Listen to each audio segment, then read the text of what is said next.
Bonjour, aujourd'hui les associations de dipôles.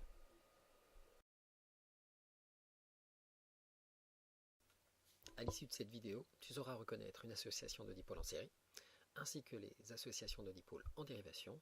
De plus, tu connaîtras le vocabulaire à utiliser. Les circuits série. Imaginons alimenter deux ampoules avec une seule pile. Dans une association de dipôles en série, il n'existe qu'un seul chemin. On ne peut pas se tromper. Cela forme une seule boucle de courant.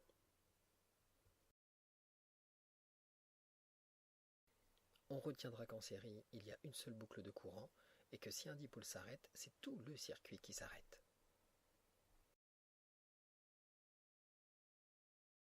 N'hésite pas à mettre cette vidéo sur pause pour compléter ta trace écrite.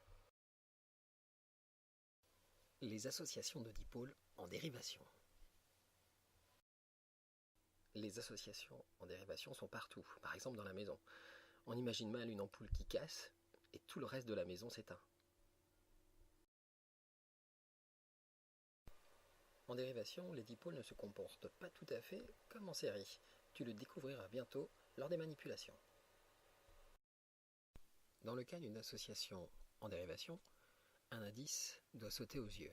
Il existe plusieurs chemins, et donc des carrefours que l'on appellera des nœuds électriques. Pour rester dans la comparaison, qui dit plusieurs chemins dit plusieurs boucles. Entre deux nœuds électriques, on trouve des branches. La branche principale contient le générateur. Les autres branches, qui ne contiennent que des récepteurs, sont les branches dérivées.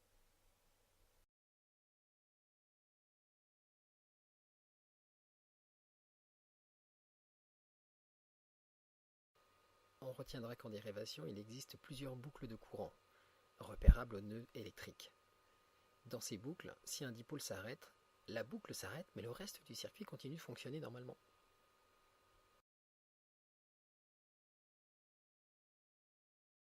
Un nœud électrique est la réunion d'au moins 3 connexions.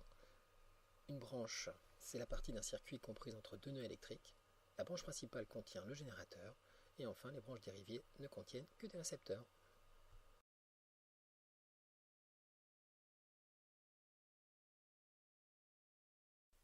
Enfin, le cas du court-circuit. C'est une association d'une pile et d'un conducteur. Cette fois-ci, pas de récepteur dans la branche dérivée. Pas de récepteur pour convertir l'énergie électrique, tout s'emballe, ça chauffe, il y a risque d'incendie. N'hésite pas à revoir cette vidéo pour compléter ta trace écrite. A bientôt!